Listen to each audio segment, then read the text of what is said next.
ինչ սպասել այսօրվա դատականիստից։ Եթե իրավական առումով նայենք, պետք է ամենաշությանը ոչ դատապարտված լիներ, ոչ մեղադիալի աթոռին լիներ։ Տեսնենք, առաջ չգնենք,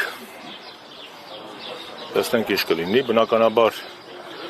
Արմենաշությանը քաղաքական բանտարկյալ է եւ շուրջ 2 տարի գտնվում է անազատության մեջ, այս պայմանային կալանքի մեջ,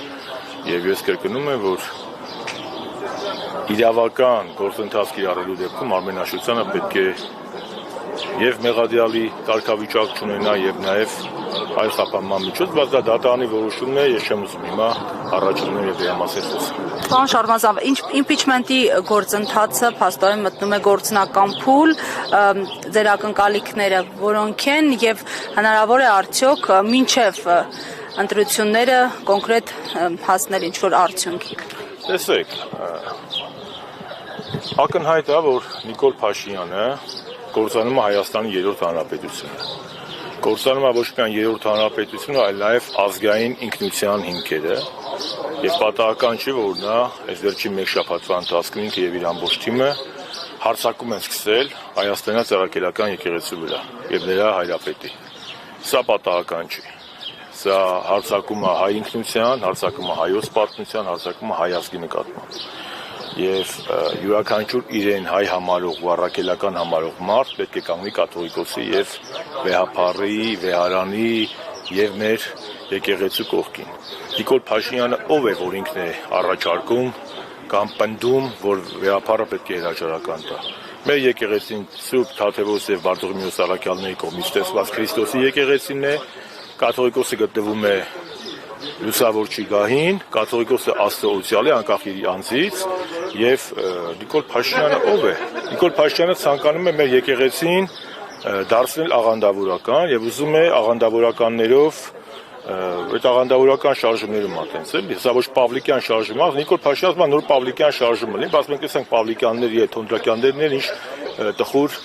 հետևանք ունեցան։ Սա կաթողիկոսի մասով ժողովուրդ ջան, մենք բոլորս պետք է կանենք մեր եկեղեցու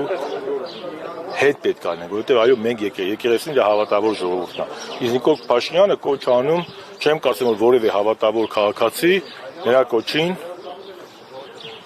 ընդունի։ Եթե ընդունում է, նշանակում է նրանք ոչ թե հավատավոր քաղաքացի են, այլ հայ առաքելական եկեղեցու եւ հայ ազգի հակառակորդներ։ Եվ իրականացնում են ավարտում, հետո բոլոր պատասխան եւ իրականացնում են այդ Փաշազադեի, Ադրբեջանի, Թուրքիայի օրակարգը։ Նիկոլ Փաշինյանը Հայաստանում իրականացնում է Թուրքիա եւ Ադրբեջանի օրակարգը։ Իմ խոսքն է, կոչն է, որպեսզի բոլորս պինդ կանգնենք մեր կրոնի, մեր ազգային միակ ինստիտուտի մնացած եկեղեցու եւ նրա վեհափառի հետ։ Երկրորդ ինչ վերաբերում է իմպիչմենտին։ Այո, անվստահության գործընթացը մեկնարկել է եւ մենք տեսնում ենք, որ այլևս ներքաղաքական օրակարգի գլխավոր հարցն է։ Երկու ճանապարհ կա Նիկոլ Փաշինյանից ազատվելու, դու մեկը չհաշվենք, մեկը անվստահություն հայտնելն է, երկրորդը ընտրություններն է։ Ընտրությունից 1 տարի դեռ կա եւ ես մեկ անգամ չէ, որ ձեր եթերներում հարգելի գործընկերներ նշել են, որ հայ ազգի համար յուրաքանչյուր ընդդիմադիր եւ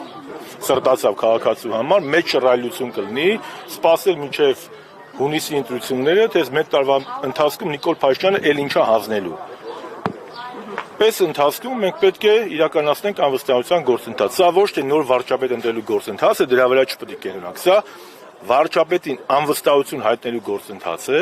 որը պատիվ ունեմ խմբակցությունը այլևս ստորագրել է։ Հայաստան խմբակցությունը իր կարծիքը արտահայտել է եւ նշել է, որ պատրաստ է 28 падգամավորի ստորագրությունը չերիքով տալ եւ կոչ է արել կամ առաջարկ է արել բանակցությունների, ես կարծում եմ բանակցությունները կլինեն եւ շատ դրական են վերաբերում այդ հայտարարությանը։ Գլոբալ առումով ավարտեմ։ Այլ տարբերակ չկա։ Անվստահության հայտնելու գործընթացը մտել է, ասիկա եթե մենք ուզում ենք, որ այս մեր պետության կործանարար ընթացքը կանգնեցնել, պետք է քայլ անենք։ Այդ քայլը երկու հատ է, մեկը ընտրություններն է, ընտրությունը հունիսի 7-ին է, մի տարի պետք է սպասենք, թե մի հատ վեհափառի վրա հարձակվի, հետո ընտանիքի վրա հարձակվի, հետո Տիգրան տա, հետո խաղաղության պայմանագիր կոչվող Հայաստանի ադրբեջանացիման, այն ինչ պետք է անի։ Եվ ես այդ իմաստով կարծում եմ, որ մենք պետք է կենտրոնանանք ոչ թե անձերի վրա, ոչ թե հանրապետականն առաջադրելով է առաջադրել, այլ պետք է կենտրոնանանք անվստահության գործընթացի վրա, սա վարչապետին անվստահության հայտնելու գործընթաց է, որը ըստ համարության պետք է լինի թեկնածու հանուն ազգանուն, որպեսզի մենք կարողանանք այդ անվստահությունը տալ։ Եվ առաջադրվել է ֆրակցիան Դավիթ Համբարձումյանի թեկնածությունը, որին ես շատ դրական եմ վերաբերում, մարդը, որը 18 թվականից սկսած ամեն օր պայքարել է Նիկոլ Փաշինյանի ռեժիմի դեմ, իդեպ Նիկոլ Փաշինյանի ռեժիմի առաջին քաղաքական բանտարկյալն է, մայիսի 31-ին 2018-ին Դավիթին ձերբակալել են, կալանավորել են, շուրջ 3 ամիս Դավիթը նստած ա եղել Սովետ Նուբարաշեն թերակատարողական հիմնարկում, դրանից հետո մարդը դուրս է եկել, ոչ թե շատերի նման զադնին քաշեն նստել իր ընտանիքով զբաղվել, այլ պայքարի հետ ա եղել, երբ որ նոյեմբերի 13-ին մեզ կալանավորեցին, Դավիթին էլ իմ հետ են կալանավորել։ Այսինքն պլյուս դրան 21 թվականին այս մարդը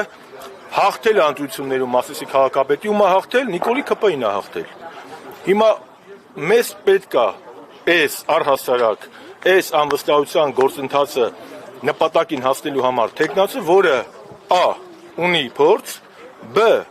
անկոտրում կամք ունի, G. ունի ազգային արժեքներ։ Այս մարդը երեքն էլ ունի։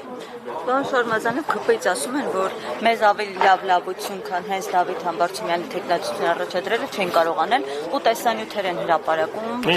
մկահարույց։ Ասա, բա որ լավություն եք անում, եք տեսանյութեր հրապարակում։ Կտեսնենք, էլի ասա։ Դավիթ Համբարձումյանի մասնակցությամբ տեսանյութեր են ավելի հրապարակում։ Ասում են, որ սա լավություն էր մեզ։ Դավիթ Համբարձումյանը այդ գործով արդարացվել է։ Գործը կարճվել է։ Դավիթ Համբարձումյանը, եթե 18 թվականի Երևանի գործի մասին է, Դավիթ Համբարձումյանը այդ գործով մեղադրյալ չի այլևս։ Այդ մարդու վրա քաղաքական ճնշում են բանացրել։ Նիկոլի ժամանակաշրջանում այլևս այս պահով այդ գործով Դավիթը մեղադրյալ չի։ Մարդը 3 ամիս նստել է, ինքը մեղադրյալ չի այդ գործով։ Այսինքն ինչ կամ դուք ինչ կարծում եք ԿՊ-ն պետք է որևէ մի հանրապետականի կամ որևէ մի դիմադրի թեկնածություն ծափարություններով դիմավորել։ Դե որպեսզի նախաձեռնությունների ավարտին հասնի, իրանց ձայներից ամեն ինչ հերթով է լինում, դանդաղ շտապեք, սա մի օրում Մոսկվան չի կառուցվել, մի ամիս առաջ, 2 ամիս առաջ, նույնիսկ ընդդիմադիր դաշտի ճնշող մեծամասնությունը անլուրջ էր համարում այս գործընթացը։ Հիմա արդեն գործը հասել է նրան, որ ունենք A. թեկնածու, B. երկու խմբակցություններ արդեն պատրաստվում են օրակարգի շուրջ քննարկել։ Եղավ որ օրակարգի գլխավոր հարցը դառել։ Հիշում եք, որ 2 ամիս առաջ մարդիկ իմպիչմենտից խոսում են, սա ասում են դե անլուրջ է, էսա Հայաստան դաշինքի դեմ է, հա որ Հայաստան դաշինքի դեմ է։ Ոնց է հիմա քննարկում գնում։ Այսինքն այդ բանն էլ փարատվեց, չէ՞ որ Հայաստան դաշինքի դեմ չի։ Ոչ Հայաստան դաշինքի դեմ է, ոչ Ռոբերտ Քոչարյանի դեմ է։ Սա ուղղակի հստակ գործընթաց է Հայաստանի կորցանարար գահավիժումը կանգնեցնելու։ Վերջ։